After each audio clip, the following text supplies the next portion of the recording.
Revelations being one of my favorite moments. Alright guys, we're back with more Yakuza 5. I'm rewatching my own video right now on my Assassin's Creed game ranking. So that's something. I think after this I'm going to rewatch my DLC ranking as well. I kind of want to watch that. To the Revelations version of Ezio. But everyone else, like Sophia and Suleiman, they're fine. From a modern day standpoint, this game gets criticized for not moving the plot forward, and really, if you think about it, Revelations in general is just filler. It is. I mean, nothing in this game was completely necessary to the overall AC narrative, and was only made to satisfy fans until AC3 came out. And the interesting thing here is that AC3 was already in development for 1 year at the time this game started development. So that's why that the modern game involves Desmond being in a coma before their arrival at the Grand Temple, because they couldn't really do anything there considering the story outline for AC3 was probably already decided. But I feel like Darby did his best he could to make the story relevant, with having Desmond interact with Subject 16 and having the Desmond's journey missions that really rounded out Desmond's character. Overall, Revelations is a game that I've really grown to love over time with its fantastic narrative, but I couldn't just fit it into my top tier. Most of the reasons for that is because of its gameplay being a bit uninspired, and a lot of the changes that were made here aren't changes for the better, so that's why I have this at number 4. Now, upgrade to Business and watch anywhere at any time. Try our student plan free for 1 month. I love getting ads on my own fucking video, by the way. Mind you, I'm watching it from a different account. Actually, how does that work? If I watch videos from my... Like, if I'm logged into the account and I watch my own videos, do I still get ads? No, right? Now we're moving on to number 3, which is the bottom of my top tier, which is Assassin's Creed 4 Black Flag, which at one point was my favorite game of all time. But since it's moved down in my rankings, I think I've played this game about 3 times since then, and to be honest, while this game does have a fantastic overall narrative, it does suffer. This is cool, actually. So yeah, this is what mission design that caused it to used to be the entrance to Purgatory, right? Where right? this game shines is its open world, which is a massive map of the Caribbean Sea. Mind you, not really accurate, but it's fine. And most of the locations here are accessible without loading times, which was incredible at the time, even though more recent AC games do this as well. This is one of the most fun games to free roam around, as there's so many different types of locations. The cities are fine. I really like Havana, but we got Nassau and Kingston, which just aren't my favorite. That being said, a lot of the map is just empty ocean, which leads to a lot of naval gameplay, which thankfully they made the naval combat much more accessible than it was in AC3, where in AC3 it was pretty clunky, it was pretty slow. Here the ship feels a lot more lighter, and it isn't as stilted when you're trying to aim your shots. The melee combat system is more of the same from AC3 with minor improvements, but nothing really worth mentioning. The hunting and crafting systems here are much better than they were in AC3, but I still never felt incentivized to actually go and hunt, considering you can just buy hunting goods from the stores for pretty cheap, allowing you to craft pretty easily. I really hate the diving bell sections in the game. While there aren't many in the main game, when you're going for 100% completion, you have to do so many of them. They're so annoying to go around, loot chests when there's a whole bunch of sharks around you. It's really annoying. And also managing your breath. It's really annoying. But now, I just said annoying like 4 times in like a 15-second it's really the biggest flaw of the game, and really lessens my opinion of the game every single time I play it. The game is filled to the brim with tailing missions, with there are even being naval tailing missions as well. The thing is that this game starts off well for the first couple sequences. Sequence 3 isn't great, but for the most part it's tutorials, so obviously you had to have them there. Sequence 4 though is pretty solid outside of the mission where you have to get into Tulum undetected, but then that's where it goes to shit. Sequences 5 through 8 are annoying. Actually, I'm surprised they said shit there. So many tailing missions, and like clear this area of guards to loot this chest, and those sort of things. They really get to you. I don't normally curse and it feels like there's no real narrative reason on the channel. to it. The entirety of Sequence 7 involves you escaping Nassau, which just felt entirely pointless, as it comprises of 2 tailing missions, 1 mission that makes you clear out, I think, 4 areas of guards to loot certain chests, and then a tedious naval mission at the very end. All to just include this historic event into the game, but I felt like it was really pointless. The last 4 sequences of the game, though, are pretty good, though there are some annoying missions in Sequence 10, Sequences 11 and 12 are two of my favorite sequences in the entire series. Why? Like, I literally ran through the entire fucking game pretty much. From a mission structure standpoint. The side content here is... I really want to do a Black Flag rush. Like, obviously at this point, I'm probably just gonna wait for 10 years, which is like 2 years from now, 2.5 years from now. But wait, what? That's not what I want to do. Your ship is fully upgraded. Now everything else though is pretty standard. It's like How do can I not cancel out? So I'm literally just wasting all this rush, or all this rush. Oh, yeah, might be the strongest narrative in the entire series. It's not perfect, as I said before. The pacing in the middle really drags. Now there are great moments that come from these sections, like Blackbeard's death and being marooned with Vane. I feel like these sections... Goddamn fucking A, Vane! Outside of that, this game probably has the best cast of characters in the entire series, with most of the pirates that Edward needs being great characters in their own rights. I mean, we got Moragold, Mary Reed, Thatch, Vane, Rackham, Bonnet, Anne Bonny, Bart Roberts. I mean, I really love a lot of these characters. And then even moving on to the Templars, we got Torres, Rogers, and Lucas, who I think are pretty fun characters in their own right as well. And outside of them, we also have Otto Wale, who I think is pretty great in this game, though I don't love his future appearances. And obviously, we have Edward, who probably has the greatest character arc in the history of gaming, in my opinion. At least some of my favorite. Is that true? In the entire franchise, especially. Does he have the greatest arc in the history of gaming? With scenes like the memory corridor. I think definitely in Assassin's Creed, but like, is he the greatest arc in the history of gaming? Now for modern day, it's fine.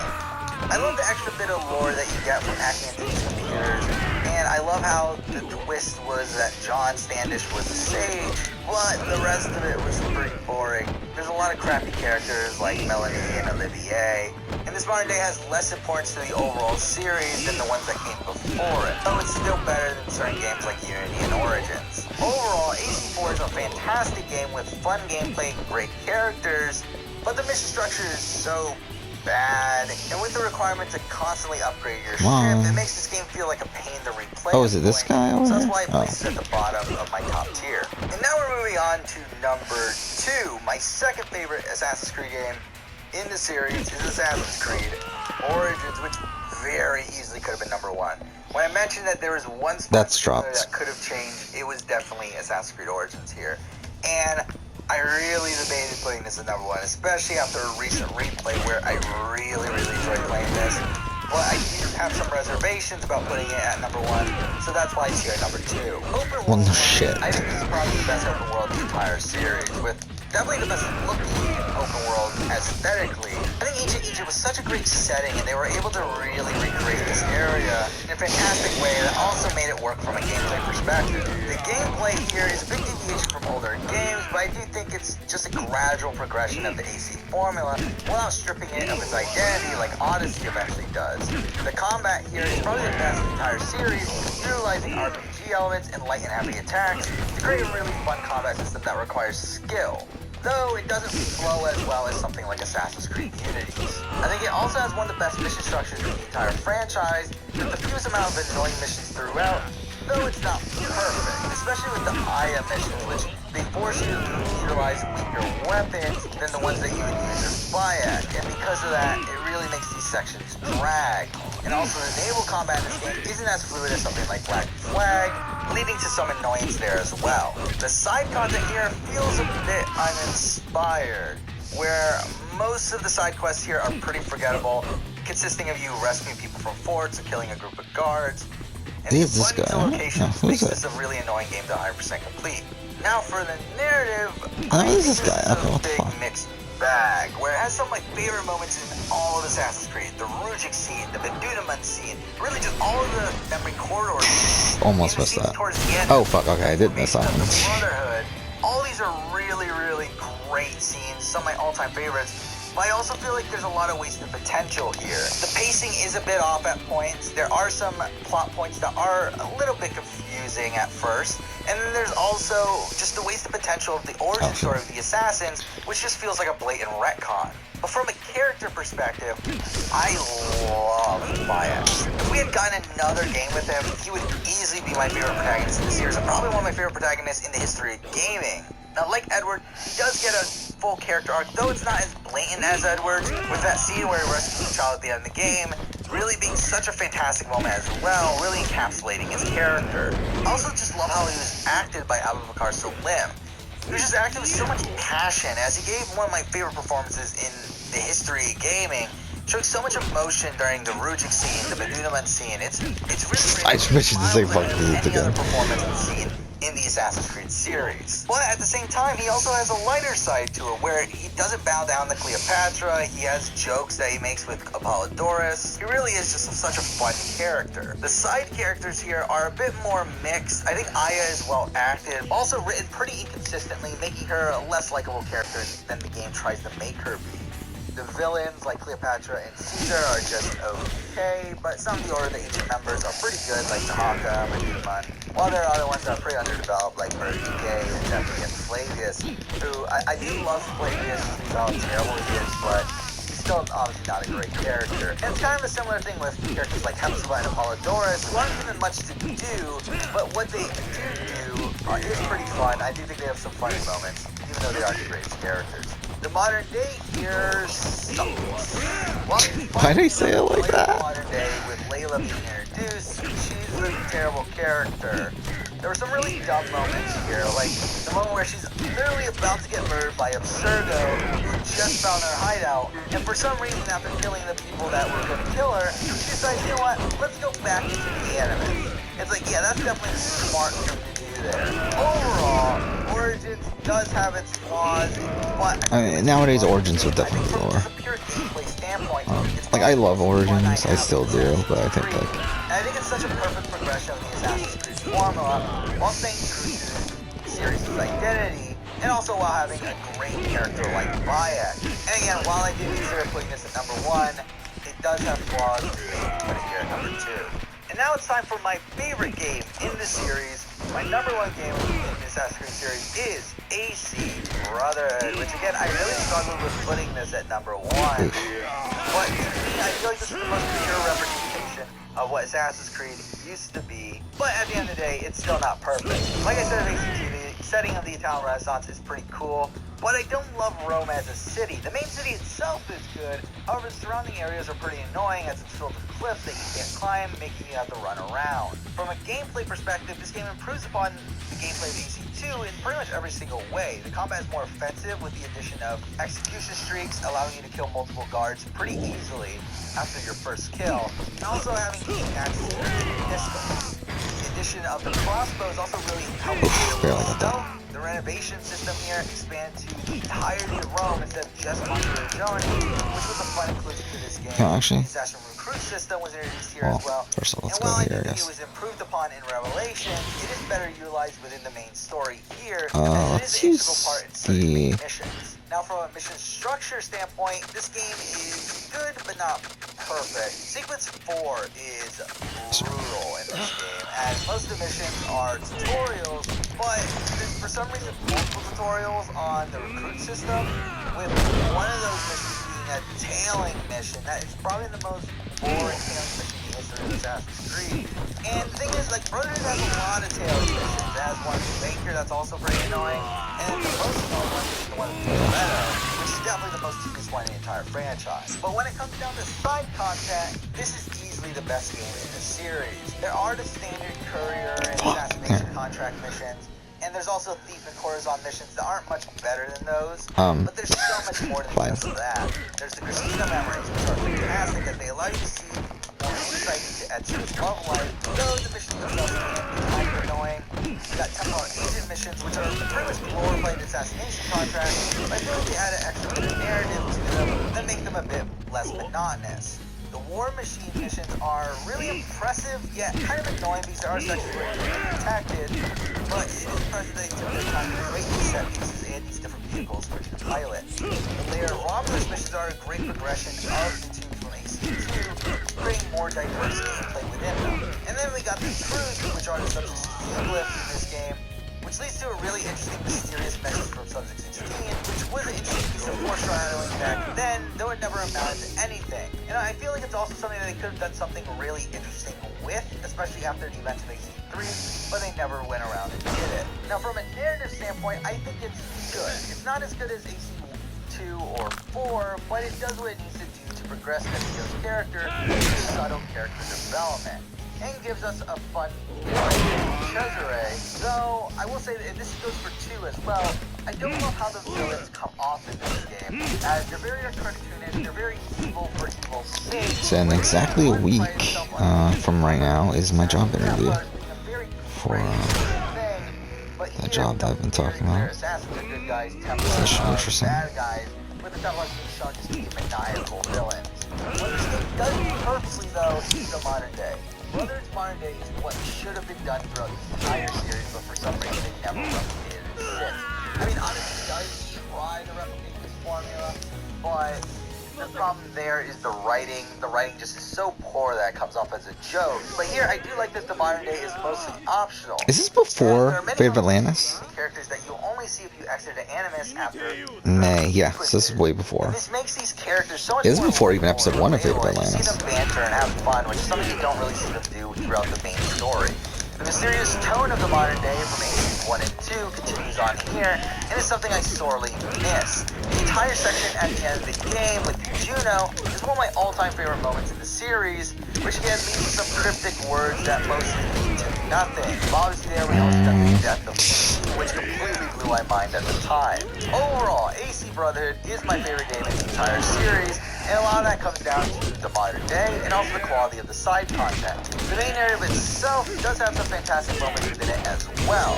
And this game also encapsulates everything that I think about when I think of Assassin's Creed, so that's why it's here at number 1. So there we go, that is my entire ranking of the entire Assassin's Creed main series. And that was a lot. That was a lot of games to talk about. This is going to be a long video. But yeah, this is a video I've been wanting to make for a very long time, so I'm very happy I was able to finally make it. Now that out of the way, I will probably go and move on to do more AC rankings in the future with things like maybe the protagonists, the DLCs, the modern days, possibly side games. I don't know. There's a lot of possibilities. And there's so much about Assassin's Creed that I would like to talk about in the future. But yeah, that is everything I have to say for this video. That's every single Assassin's Creed game. Thank you for watching. Okay, so, yeah, let's go ahead and watch the DLC ranking. Which, again, I can't believe how many views this video has now.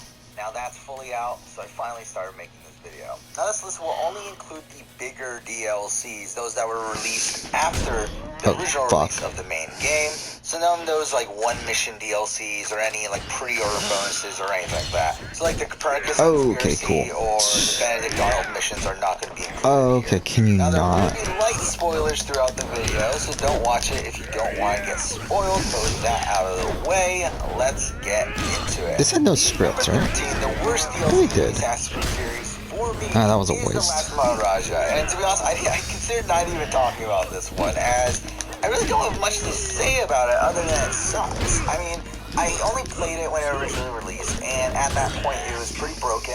It was full of glitches. The DLC itself just felt like a group of like cut missions from the main game that were like threw together, and they attached this like almost non-existent that were story threw together. Into it. That leads to really nothing. And to be fair, though, as I mentioned, this is the DLC I definitely played the least. It's the only one I didn't replay for this video. So I mean, it's not good though. So yeah. It's at the bottom. Now number 12, I have the first DLC from Assassin's Creed Odyssey. I do have Legacy of the First Blade. And let's start again. Good. First up, at least tries to tell a coherent narrative. That's something better than Last Maharaja. Fate of Atlantis is way better. Like, Fate of Atlantis is the worst. That's pretty much it. That's everything that I could say. No question at this point. It's more of Odyssey, the more of the lazy mission structure. It doesn't do anything original. Narratively, it was meant to be a fan service for old school Assassin's Creed fans by adding in Darius, who was this assassin that was mentioned in Assassin's Creed 2. Darius, isn't it?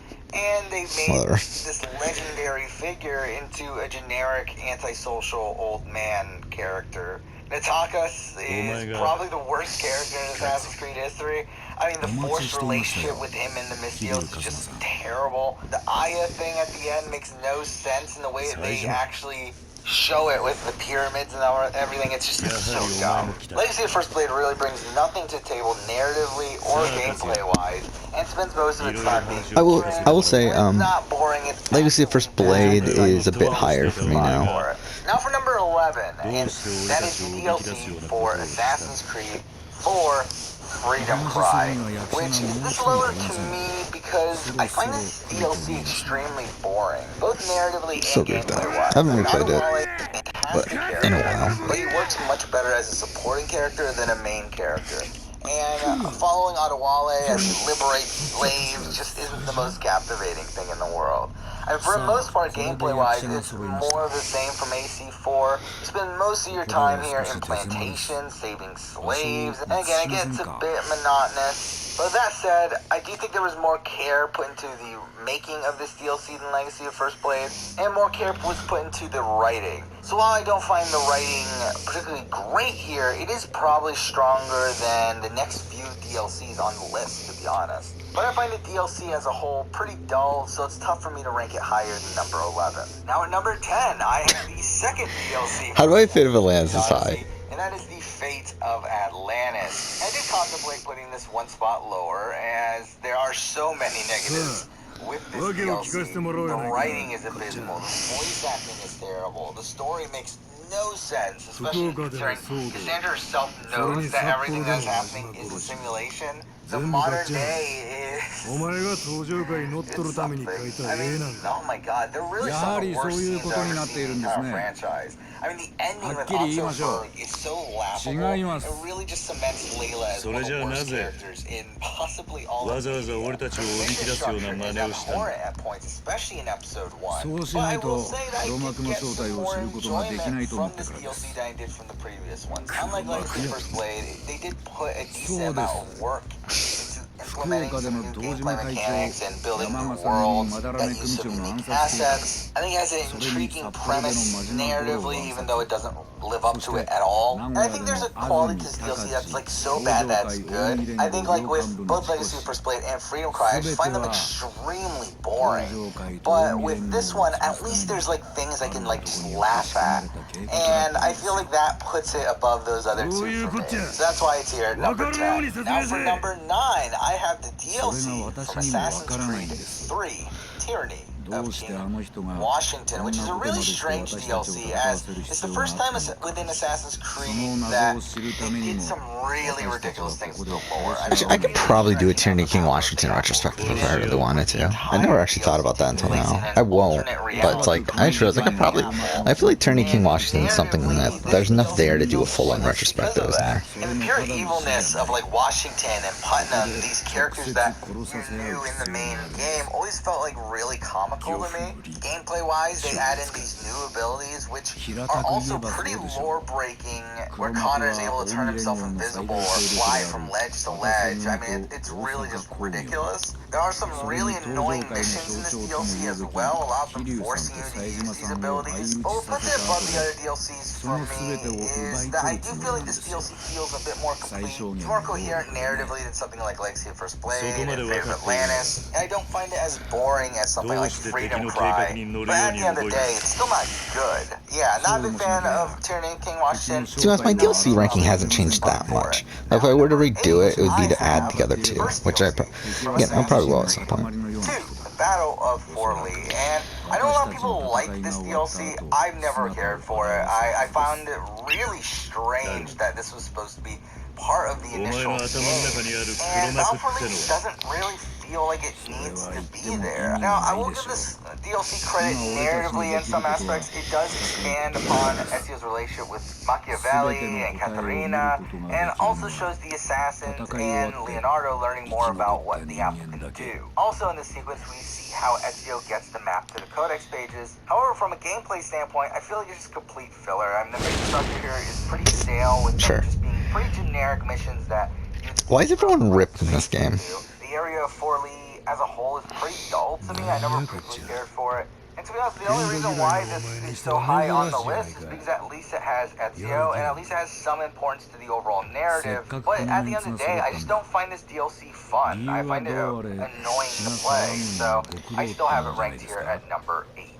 Now at number 7, I have the DLC for Assassin's Creed Revelations. I have the Lost Archive, which I think most people would rank this a lot lower than I do, as it consists of a first-person puzzle game instead of your standard Assassin's Creed game. And yeah, I personally would have loved this DLC even more if it was an actual Assassin's Creed game experiencing the story of Clay Kaczmarek, having to actually play as him in a modern-day setting, infiltrating Abstergo. That would have been fantastic. But Wait, did I just use one shot the entire fucking thing? it's probably the most impactful I literally stayed on the same fucking clip for like a minute.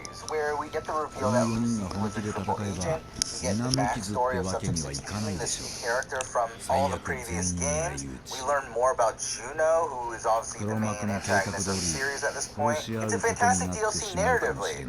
But gameplay-wise, it is a bit of a letdown. Obviously, as I said, it is a first-person puzzle game. But I will say, I do like the level design and the minimalistic approach that they were able to utilize, with a good chunk of additions to puzzle solving as well. I do think it makes for a decent puzzle platformer. But obviously, I do think it would be better if it was a third-person action-adventure game instead. But it's still a solid DLC. So number 7 feels like a good spot for it for me. Now at number 6... Wait. I literally kept in a clip where I died twice in a fucking row. It's like, why'd I keep that in the video? A lot lower. This would have been ranked probably 8 or 9 if I had done this a few months ago. However, on my recent replay of this, I really found the new Yeah, I actually do like Jack the Ripper more than most people, actually. I speed ran it twice, right?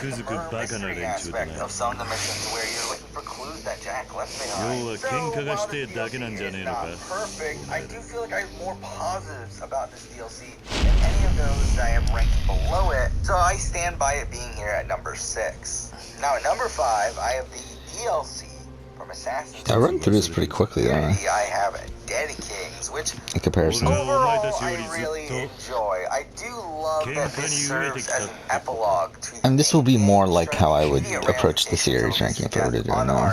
And showing how he's able to move on.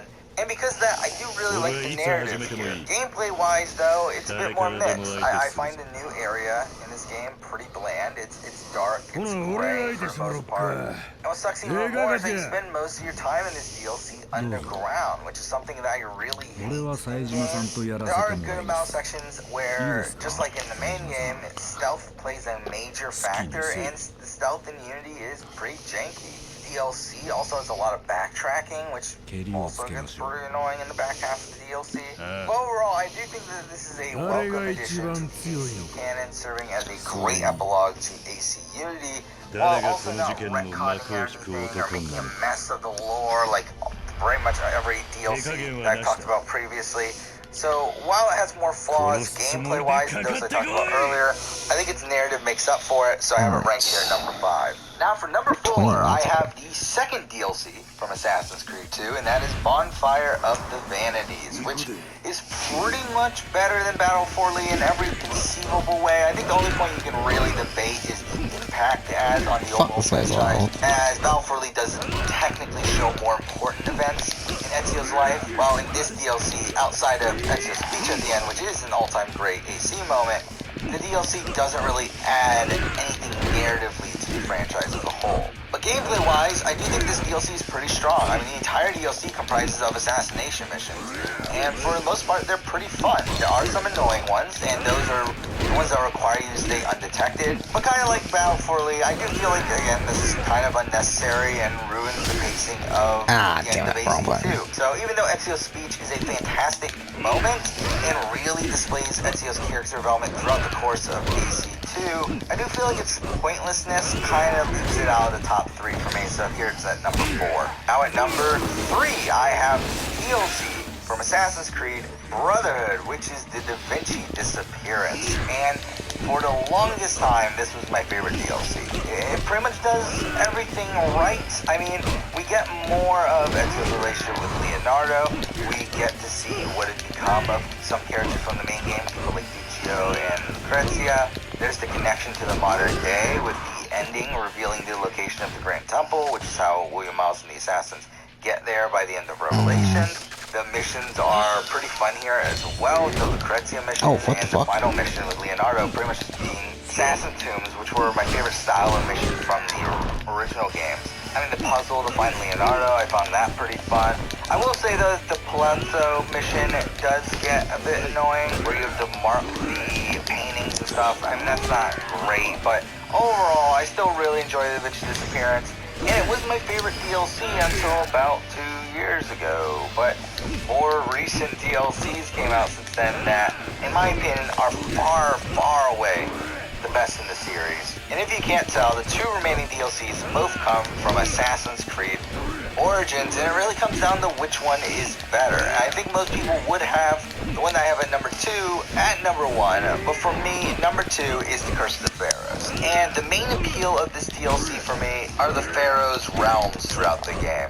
I mean, they're beautiful, they're some of the best art direction in the entire series. This DLC also expands on Bayek's character, giving him closure through a few of the side quests that you would find in these realms. So all this is fantastic. I do have some minor issues that leave it out of being number 1. I think the main narrative is a complete mess. It's all over the place, with a good chunk of filler in the middle, namely like the Blood in the Water quest, and a really weird structure where you can play the ending of the DLC before you actually finish the main quest line. Like, it's really strange how they structured it. And while these different realms are probably some of the best parts of the DLC, they're also a complete mess lore-wise. I mean, as I mentioned before, the fact that the entire worlds is really ridiculous. And similar to the fate of Atlantis, Bayek knows that these worlds aren't real, but seems to act as if they are. So that does disturb me as well. But overall, this DLC is still fantastic, despite its flaws, but obviously I think number 1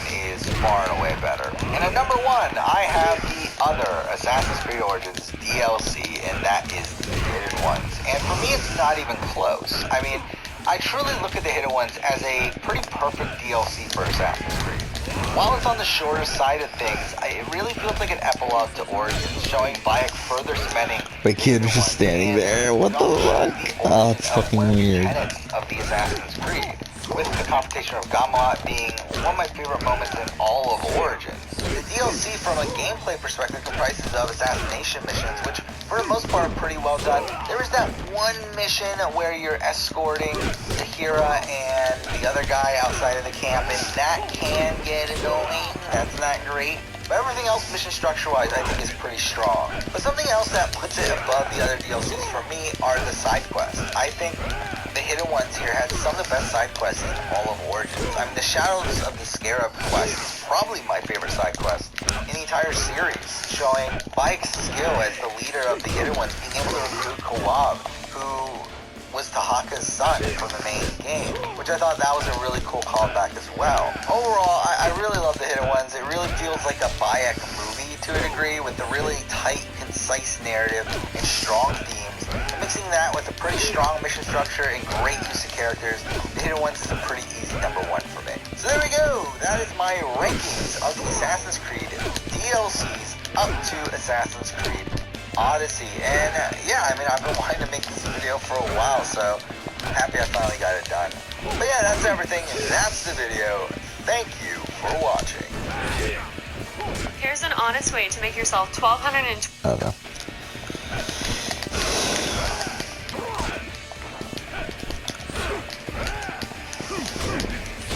Fuck.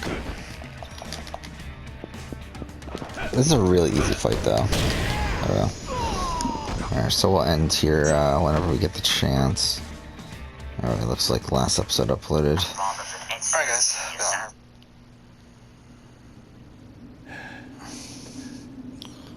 残ったのは俺たちか。ああ、そうやな。time is it? It's almost 1.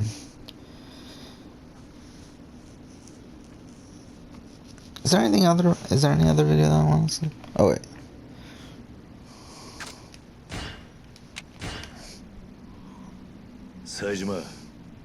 Wait, what? We have to fight each other?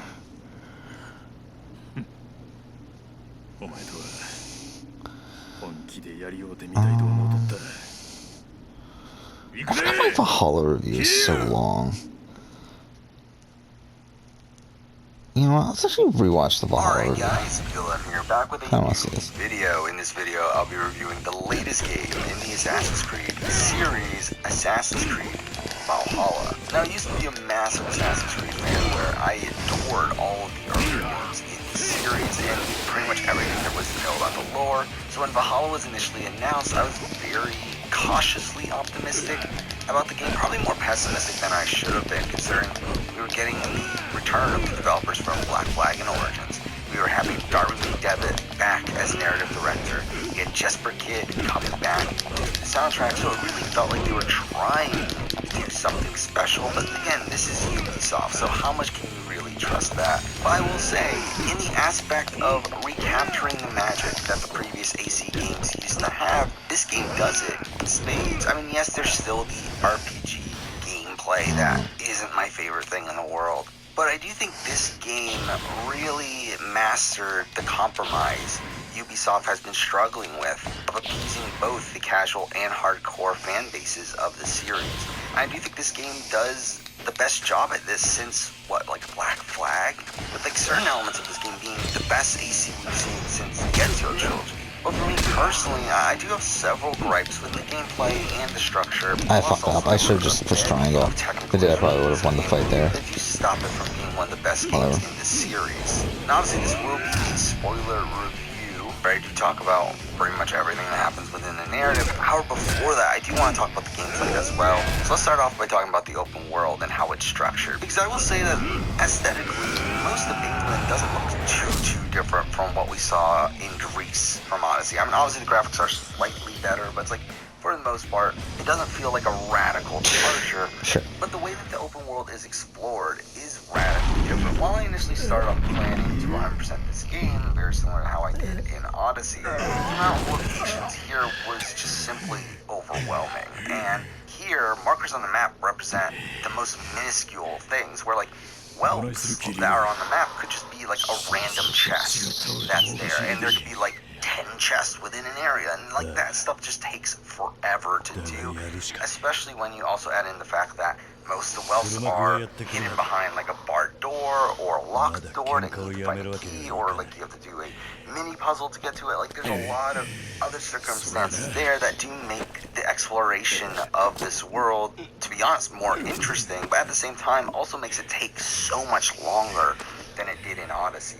Mysteries comprised of a bevy of different side quests. The most notable type of mysteries are the world events that act as your more traditional side quests, though they are significantly shorter than you would expect. They literally take a few minutes for the most part, and while I like this conceptually, I don't love the actual execution of it, where, because these aren't technically quests that are in your quest log, the game doesn't really prompt you on what you're doing during these world events. There are many times where I would approach an event, Eivor would talk to the person that gives him the mission, and if I wasn't fully paying attention to what the person was saying, I would have completely missed out on what I had to do for the mission. And you wouldn't be able to talk to the person again. I didn't like how this was structured here, as I do feel like it just makes this a lot more confusing than what it needs to be. I unironically love flighting in this game, which I thought would be this ridiculous mini-game within the game, but they were actually really fun word puzzle-esque challenges. I really like the Karn challenges as well, where you're just stacking the stones, have to get to a certain height. But for me, the most important mysteries in the game were the anomalies, and I am so happy they brought this style of side content back. I mean, it really serves as a perfect mix between the platforming puzzles that we used to have in Tombs back during the Ezio trilogy, but also adding in elements of the truth that revealed interesting lore about the series. I adored how they handled the anomalies here and connected it to the story as a whole, but we'll talk about that connection a bit later in the video. Now we can talk about the combat, which seemed like a mix of the combat systems from Origins and Odyssey, and really, you can say that about a lot of the game's mechanics. I mean, I do feel like this seems like a sequel off of Origins. Obviously, it was from the same team that developed Origins, and while they took some ideas from Odyssey, it does feel like this is more of a steady progression of what we saw in Origins, instead of being the radical departure that Odyssey was. But when it comes to the combat system, at first, I really didn't like it. I mean, again, it was made a bit more similar to Odyssey. I mean, obviously you have the abilities and all that stuff, but also just in terms of the floatiness of the combat, the ridiculousness of some of the animations. But as time moved on, I really started to embrace the combat, largely due to utilizing the dual wielding a bit more. I mean, learning how to time the parries and making better use of the abilities. But something else I didn't love about this game's combat was the inclusion of the stamina meter, which did make combat a bit harder as you can only dodge a certain amount of times in a row, and that does get annoying during boss battles. Though I do understand why they added it, as it did add a new sense of difficulty to the game. The gear system in the game is radically different from previous games though, where instead of picking up a bevy of different items throughout the game and constantly having to change between them to get the strongest ones equipped, this game focuses more on upgrading the weapons that you already have. And I can see the pros and cons of both systems. I don't really prefer one over the other, but something that is kind of annoying about this system is that after a few hours, I never really felt incentivized to change up my gears. I already poured a good amount of resources into upgrading my current set, so switching to another set would essentially mean I wasted all of those resources. Now I obviously get a good chunk of returning mechanics, such as the Raven replacing the previous Eagles that can scout nearby locations, and you have Eagle Vision returning in the form of Odin's Sight. This game does also see the return of social stealth, which had been absent since the beginning of the RPG trilogy, and while it is cool to have the ability to pull up your hood and blend in with crowds, I mean, I didn't really do it that much. But something else that I thought was a nice addition to the game was the inclusion of the guaranteed assassination, which allowed stealth to be a bit more prominent like the other games. Though, I will say the actual stealth system itself is really just broken. I mean, even on the lowest level, you get detected pretty easily, which makes it pretty tough to consistently assassinate people. There was more of a focus on the parkour in this game, with the cities being designed in a way that actually allowed for there to be parkour, which hadn't been the case with the previous two games. And I will say again, level design-wise, I think they did a good job here. I think they actually tried to make a city that... I will say, like, from watching my AC Valhalla review, I'm actually very happy with it. It's just a shame that no one fucking watched it. From Origins and Odyssey. And in turn, we're using a very clunky parkour system. I mean, this game really just exposes the flaws that those two previous games had that were never actually realized because of how the level design was in those previous games. With the level design here being more acclimated to older AC games, you really see the flaw in this current system. The settlement system that had been missing for a while has finally returned here, where Ravenstorm feels like a living and breathing village. They had a wide cast of characters, and you could spend resources to build shops, and you get to know who runs these shops and have quests that are associated with those. And I did like the return of the system, though. To be honest, I didn't really focus too much on it in this current playthrough. Now let's talk about the leveling system, which they claimed that they had gotten rid of level gating and that there were no more levels in the game, and that's just simply not true. I mean, they just changed the name of the systems, but you do have this massive skill tree, and constantly through the game you have this meter that when you increase it with experience, you eventually get skill points, and you can put skill points into the tree, and the number of skill points that you use over the course of the game becomes your power level, which is essentially the same thing as levels, so yeah. Now, the levels are a lot more lenient in this game. I will give them credit for that. I mean, back in, like, Odyssey, if someone was, like, 2 levels above you, you would have a tough time killing that person, which is just dumb. Here, I mean, you can be, like, hundreds of levels apart, and you can still have a chance in a fight. It would just obviously be a lot more difficult. But even with this being the case, it is annoying that the game still portrays the game in a similar light that it did the previous games. I mean, each region has its own recommended level, which essentially by doing that, they're essentially hoping to level gate you. Like, while they're not actually level gating you, because you can still do that quest, and then if you actually try it, you'll probably end up having it work out for you. The fact that the game essentially is trying to convince you to level up, I do think that is something that really makes it feel like not much has actually changed. And really in the future, I really wish they would just completely get rid of levels entirely. Naval's also back, but radically different from previous games where you have the longship, and I mean, I'll be honest, I barely used the longship throughout most of the game. I mean, it's honestly used as a transportation system for the most part and a way to start raids. And speaking of raids, that is the easiest way to get resources to upgrade Ravensthorpe. But when playing them, for me personally, I just found them really monotonous. I mean, kind of similar to the Conquest battles. They were just monotonous, combat-heavy side activities that they seemed to add in just to fit in with the setting of the game. But what was also really annoying about the raids is that a lot of it is very dependent on your AI companions. I mean, there are many points where the NPCs get confused, and without NPCs to help you, you can't open up doors or open up chests, and there are points where I was just there waiting for an NPC to come catch up with me. And with that, we might as well talk about the technical issues. And straight up, I played this on a base PS4, and I will say, if you haven't played this game yet, don't play this on a base PS4. I mean, it runs terribly, and this is probably the most broken game I've played in a while. I mean, the number of glitches I came across through this playthrough is really ridiculous. I mean, the game crashes constantly. I mean, probably in upwards of 15 to 20 times over the course of my playthrough, which 3 of those times happened within a 2-hour period. So, I mean, that's not great. I mean, there's a bevy of frame rate and screen tearing issues. There's pop-in issues. Audio cuts out at points, and audio overlaps at points. That's not great. But worst of all, I mean, there are times where the game just simply wouldn't let me continue, and I had to reload a previous save. I mean, there were times where I would finish a mission and no mission would show up afterwards. So I had to replay the mission, and afterwards it would work fine. And another major annoyance for me personally, this happened on my playthrough, is that during the end of the Jotunheim arc, which has a pretty important cutscene at the very end, I mean, it's pretty much the main reason you play the Jotunheim arc, the cutscene didn't play, and instead I just got this weird shot of the floor while like the audio was playing in the background. I mean, for me, this game was so broken in its initial state and really needed more time for polishing. I really hope they fix these issues with patches, because even the current patch that had come out since my initial playthrough, even with that, the game's still pretty broken, so I hope they fix it over time, but really at the end of the day, this game should have been delayed probably by a few months. Now let's talk about the... Upgrade to watch videos without ads breaking your focus. Try our student plan free for 1 month. About the narrative, which has It's some going on of the for a highest while. We're gonna have highs to the probably series cut has short. had, but in turn is also really harmed by the structure of the game, which revolves around a multitude of story arcs, each relating back to a region in the game, and I think conceptually this is fine, but in execution we're forced to play through these story arcs that just feel like filler. And developers seem to pride themselves in talking about how there's no side quests in this game, everything is important to Eivor's story, but in reality, it seems like they just made what would normally be side quests into main quests. Why are you surprised? Make alliances.